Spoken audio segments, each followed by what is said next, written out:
കൃഷ്ണ. പ്രാണവൃന്ദാവനിലേക്ക് ഏവർക്കും സ്വാഗതം. നമ്മളിന്ന് ഗുരുവായൂർ അമ്പലവുമായി ബന്ധപ്പെട്ട ഒരു ചെറിയ അനുഭവമാണ് പറയാൻ പോകുന്നത് കേട്ടോ. അപ്പോൾ വളരെ ശ്രദ്ധയോടെ കേൾക്കാം. ഇത് അത്താണി എന്നാണ് പറയുക. ഗുരുവായൂർ അമ്പലത്തിൽ എത്ര പേര് കണ്ടിട്ടുണ്ട് ഈ ഒരു അത്താണിയെ? ഗുരുവായൂർ ക്ഷേത്രക്കുളത്തിൻ്റെ വടക്ക് വശത്തായിട്ട് ഒരു അത്താണി നിങ്ങൾ കണ്ടിട്ടുണ്ടോ? കണ്ടിട്ടില്ലെങ്കിൽ അടുത്ത പ്രാവശ്യം ഗുരുവായൂരിൽ ദർശനത്തിന് പോകുമ്പോൾ ഒന്ന് നോക്കണം. കരിങ്കല്ലത്താണിയാണിത്. കരിങ്കല്ല് കൊണ്ട് നിർമ്മിച്ചതാണ്. അതുകൊണ്ടാണ് കരിങ്കല്ലത്താണി എന്ന് പറയുന്നത്. ഭാരമൽപ്പം ഇറക്കി വെക്കാനുള്ള ഇടം. ആ അത്താണിയുടെ നേരെ മുൻപിൽ ഒരു പുഷ്പകമുണ്ട്. പുഷ്പകം എന്നാൽ നമ്പീശൻ്റെ വീട്. ഇപ്പോഴും നമ്പീശനും കുടുംബവും അവിടെ താമസമുണ്ട്.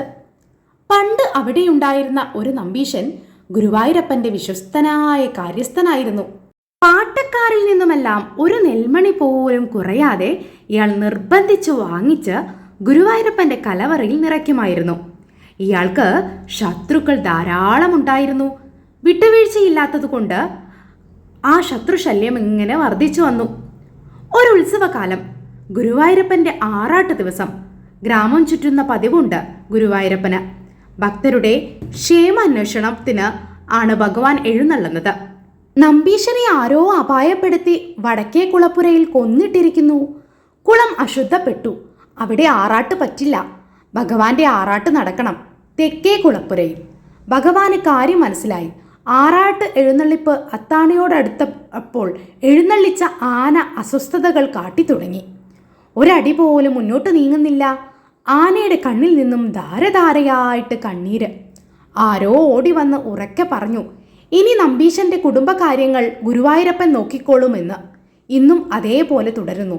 ആറാട്ട് എഴുന്നള്ളിപ്പ് അത്താണിയോടടുത്താൽ ഇന്നും കൊട്ടും വാദ്യവുമെല്ലാം നിർത്തി ചോദിക്കും, ആർക്കെങ്കിലും ദുഃഖമുണ്ടോ എന്ന്.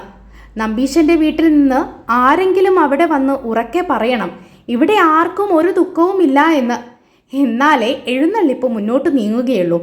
നോക്കൂ, ഗുരുവായൂരപ്പന് തൻ്റെ ഭക്തനോടുള്ള വാത്സല്യം.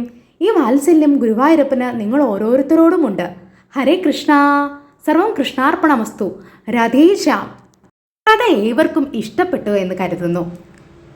ഈ അത്താണി കാണാത്തവർ ഇനിയെങ്കിലും ഗുരുവായൂർ പോകുമ്പോൾ ആ അത്താണി ഒന്ന് ശ്രദ്ധിക്കുമല്ലോ. മാത്രവുമല്ല, ഞാൻ ഈ പറഞ്ഞ പുഷ്പകം അവിടെ ഉണ്ടോയെന്ന്, നമ്പീശൻ്റെ വീട് അവിടെ ഉണ്ടോയെന്ന്. ആ വീടും കുടുംബക്കാരൊക്കെ ഇപ്പോഴും അവിടെ തന്നെ താമസിക്കുന്നുണ്ട്. ഇതെല്ലാം ഗുരുവായൂരിൽ നടന്ന കാര്യങ്ങളാണെന്നാണ് കേട്ടറിവ്. അപ്പോൾ നിങ്ങൾ പോകുമ്പോൾ അവിടെ ഒന്ന് ശ്രദ്ധിക്കണം കേട്ടോ. പിന്നെ ഭഗവാന്റെ കാര്യം പറയുകയാണെങ്കിൽ ഭഗവാന്റെ ഭക്തർ അത്രത്തോളം പ്രിയപ്പെട്ടവരാണ്. അവരൊന്ന് വേദനിച്ചാൽ അദ്ദേഹത്തിന് ഒരിക്കലും സഹിക്കാൻ സാധിക്കില്ല. ഭഗവാൻ അവരെ ചേർത്ത് പിടിക്കും. ചില സാഹചര്യങ്ങളിൽ നമ്മൾ ചില കഷ്ടപ്പാടുകളും ചില പ്രശ്നങ്ങളും ഒക്കെ നേരിടേണ്ടി വരും. കാരണം എന്നറിയാലോ, ചില ദോഷങ്ങളുണ്ടാവും. നമുക്ക് ചിലപ്പോൾ ശനിപ്പിഴയായിരിക്കും. ചിലപ്പോൾ ആ ദോഷങ്ങളെല്ലാം കടന്നു പോകേണ്ടി വരും. അതിൻ്റെ കാഠിന്യം വളരെയധികം കുറച്ചുകൊണ്ട്, അതിനെ മഞ്ഞുപോലെ ഉരുക്കിക്കൊണ്ട് നമ്മളെ എന്ത് ചെയ്യും, ഭഗവാൻ ഇങ്ങനെ ചേർത്ത് പിടിച്ചുകൊണ്ട് മുന്നോട്ട് കൊണ്ടുപോകുന്നുള്ള കാര്യത്തിൽ യാതൊരു സംശയവുമില്ല. അനേകം അനുഭവങ്ങൾ അതിന് സാക്ഷ്യമാണെന്നുള്ളതാണ്. നിരവധി അനുഭവങ്ങൾ ഈ കലിയുഗത്തിൽ തന്നെ നിരവധി അനുഭവങ്ങളാണ് ആളുകൾക്ക് ഉണ്ടാവുന്നത്. ഭഗവാൻ നേരിട്ട് വന്ന അനുഭവങ്ങൾ വരെ ഉണ്ടായിട്ടുണ്ട് പലർക്കും. ഇതെല്ലാം നിങ്ങൾക്ക് നിങ്ങളുടെ അനുഭവങ്ങളെല്ലാം നമ്മളോട് പങ്കുവയ്ക്കാം. നമ്മളെല്ലാവർക്കും ഇത്തരത്തിലുള്ള അനുഭവങ്ങൾ കേൾക്കുമ്പോൾ നമ്മുടെ ഭക്തിയെ കുറച്ചും കൂടി ഉറപ്പിക്കാനും നമ്മുടെ ഭക്തി വർദ്ധിപ്പിക്കാനും നമുക്ക് ഭഗവാനോട് കൂടുതൽ അടുക്കാനും സാധിക്കും എന്നുള്ളതിൽ യാതൊരു സംശയവുമില്ല. അപ്പോൾ എല്ലാവരും നിങ്ങളുടെ അനുഭവങ്ങൾ താഴെ ഒരു വാട്സപ്പ് നമ്പർ കൊടുത്തിട്ടുണ്ട്. അതിലേക്ക് നിങ്ങളൊന്ന് വോയിസ് അയക്കണം. നിങ്ങളുടെ അനുഭവങ്ങൾ അതെല്ലാവർക്കും പങ്കുവയ്ക്കാമല്ലോ. ഇതെല്ലാം കേൾക്കുമ്പോൾ എല്ലാവർക്കും ഒരു മനസ്സിനൊരു സുഖമാണ്. ലോകത്ത് എവിടെയും കിട്ടില്ല ഭക്തിയേക്കാൾ മറ്റൊരു സുഖം ലോകത്ത് എവിടെയില്ല. അതിൻ്റെ ഭക്തിരസം നുണഞ്ഞ ആളുകൾ നിരന്തരം പറയുന്നൊരു കാര്യമാണ്. അപ്പോൾ ഒരിക്കൽ കൂടി ഹരേ കൃഷ്ണ. വീണ്ടും ചാനൽ കാണുക, സപ്പോർട്ട് ചെയ്യുക. നിങ്ങളുടെ തുടർന്നുള്ള സപ്പോർട്ടാണ് എൻ്റെ തുടർന്നുള്ള യാത്രയ്ക്ക് കരുത്തേക്കുന്നത്. Thank you.